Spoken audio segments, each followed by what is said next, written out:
Привіт, спільнота, мій сніданок. Це такі бутерброди з сиром, ковбасою, намазка, масло і чай. Чай чорний з лимоном. Отакий от сніданок. Ви теж візьміть щось споживати. Вам подобається те, що я вам показую?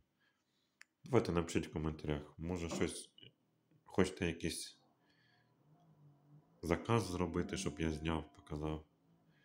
То давайте. Буду по заказу щось готувати.